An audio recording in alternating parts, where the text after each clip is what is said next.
Hello, my dear, and welcome to our vlog from Dnipro, Ukraine. And today we will take a look into the medical kits prepared for soldiers. But before that, I would like to remind you that it is already more than 3 months that the defenders of Mariupol, people from Az0Vstal, who were led into the prison, into the Russian prison under the international guarantees that they wouldn't be harmed. They're still in captivity. They are not exchanged into Russia's war prisoners, and we would do it with great pleasure. We don't need Russians here. We want our boys and girls back. And among these people who are still in captivity, there is a pregnant woman. There are also women who were medical staff, who were doctors, who were military doctors, and they are held in bad conditions, and none of the representatives of international organizations are let inside. Also, recently, one prisoner died, and last time when I was talking, I told you that in Olenivka there was killing of more than 50 people. That is, of course, one of the Russia's war crimes, and we cannot be silent. If you can, please put some sign of support, put the message on your social medias, put the sign "Free the Defenders of Mariupol" in your picture, profile picture. That will help, because right now Russia is preparing the cages for people, and they are going to place these people in cages in Mariupol and to make a show just for nothing. They don't respect any human rights. So please don't forget about these people. We need our boys and girls back. Thank you for your support and for your understanding. And let's go to these medical kits. I have 5 of them here, and I'm collecting it for those who are called to the army from my neighborhood. Again, almost all work that we are doing here is directed to people from the neighborhood, and we know them either personally or through some other person. It's like second hand, like the second handshake. It's not some abstract people. And the situation with the medical kits is that the most soldiers get the governmental ones, and in them there is a basic standard often, and what is inside is not always up to date to the needs of the army, especially on the front line. So this is a little bit modernized version. And also for some people there is a delay in receiving the kits because of bureaucracy. And there might be a situation when somebody goes at the war zone already but doesn't have a medical kit yet. So this is a time gap, but it's also very important to have some kind of support just for this time. And again, on top of this, the things inside, sometimes they are duplicating the standard military one, but sometimes they are much better, and you would prefer to carry with yourself something more advanced and more up-to-date. So let's look at it. It starts with the bag. They are locally produced, and this is the second time I'm collecting the medical kits. And this time the bag itself is a little bit different. The previous one was on the clips, but this one is a copy of the British one, and it doesn't have clips. It has these straps, and you put through these loops. You put it into your into your belt. You put it into the belt, and then after you do it, you just put in it like this. You have to do it. I don't know if you will see it, but you will have to put it like this, and that is how it wouldn't. You cannot remove it from there. It's quite a good version. So instead of old clips, we have up-to-date straps here. And when you open it, it should be easily opened. So this is the one, and nothing falls from here. Yes, everything is in straps. So what is inside is here and here. and I'll try to guide you what I'm having it. Let's unpack one of them. So, automatic scissors, the permanent marker, and the cut of a wounded soldier. So, in order to make knots, and if the soldier is wounded, that's where you will put the information about the type of wound. It is the international standard as well. And then different kinds of bandages. The normal sterile bandage, it is just the very common one, and it is not in the IFAC standard. It's something I just added in case the wound is not very bad and you don't need to unpack the sterile one, the more advanced one, because what we also have here is a hemostatic bandage. This is the hemostatic compressed bandage, and also here we have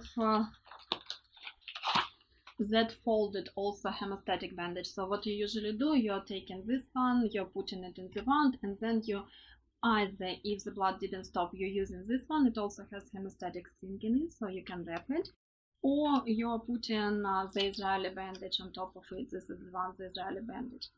And also I have here anti-burn zinc. So this is also kind of bandage, but it's smaller, and it is the kind of gel. And this gel you also put in the wound if it's the burn wound. So if you have burn, that's the first side.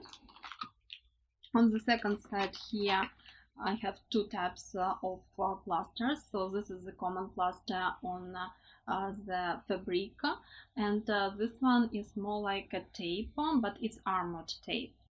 This is again, I don't know how to show you, but it's a little bit different. It's basically the tape you are using normally at home, but it is armored, so it's stronger. It's stronger in the case you will need to stretch it to do something with it. And you also can use it to put something on your skin, just instead of this bandage, if something is wrong with it. Here, this is the thing that you will use if you will need to do the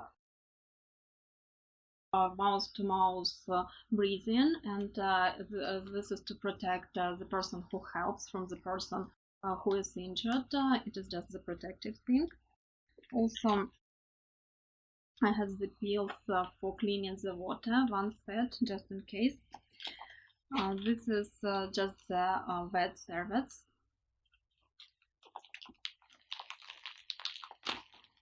Compressed gauze. It is the same thing as the usual bandage, but in a compressed form. I decided to put both of them again because this one is easier if it's fight, but I was thinking that if soldier is in the middle of the fight, maybe he will use more common ones that you use at home usually. But you don't need actually both, you can just go with the first one. Also, this is the eye shield. It's made in Ukraine. This time when I was collecting these kits, almost everything is made in Ukraine. And before that I had more foreign kits, more foreign stuff for kids.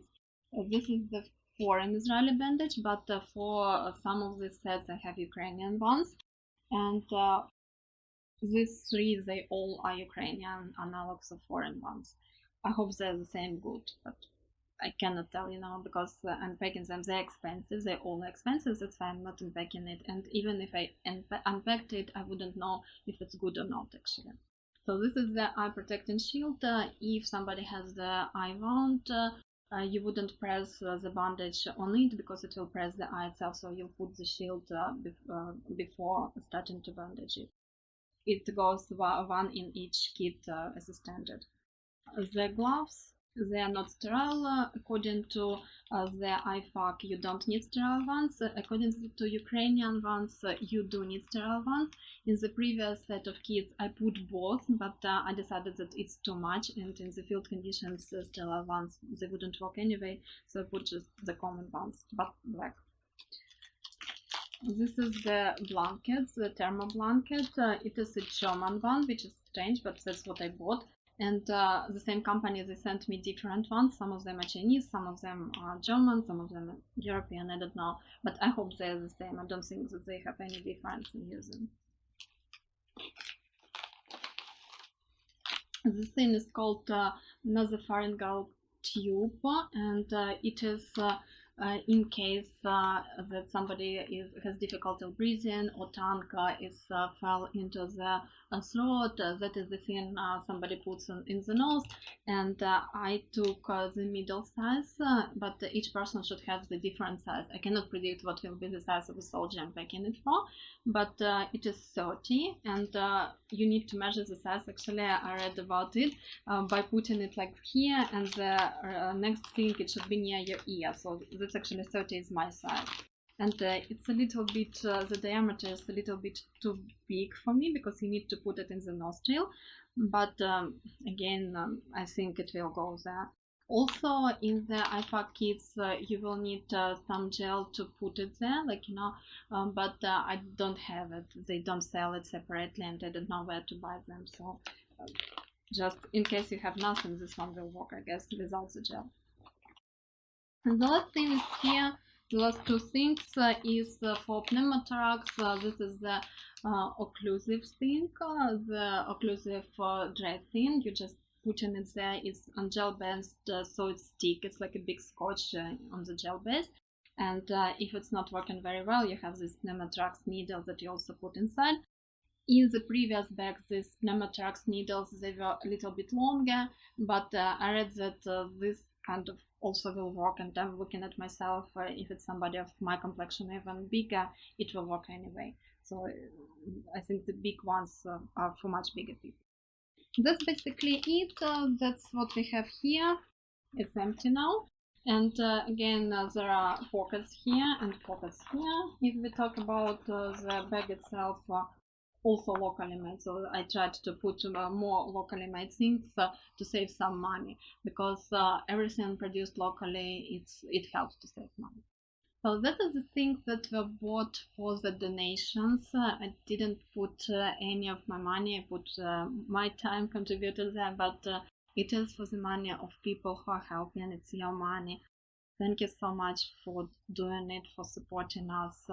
And I hope that none of them will be ever needed. That's every time I'm packing them, I'm thinking, I hope that they will not open it a single time unless they first time to look what is inside. But it might save somebody's life. And maybe you notice that I'm not putting turnstiles there. It is because there are many fake ones, and in Ukraine now it's a big deal, and many of them are not working, and there are reports that people are dying because of this. And I'm kind of afraid to buy it here, and I'm waiting for my friend who is going to send some from America. That's the situation with the first aid kits. If you have any questions, you can place them below the video. Thank you so much for helping Ukraine. Thank you for praying for us. Thank you for your nice words. That's it for today. I'm glad you stand with me. It's very important for me personally. It's very important for Ukrainian people. And I hope to see you very soon in the next videos, and I hope they will be more peaceful in the war and soon. Goodbye for now.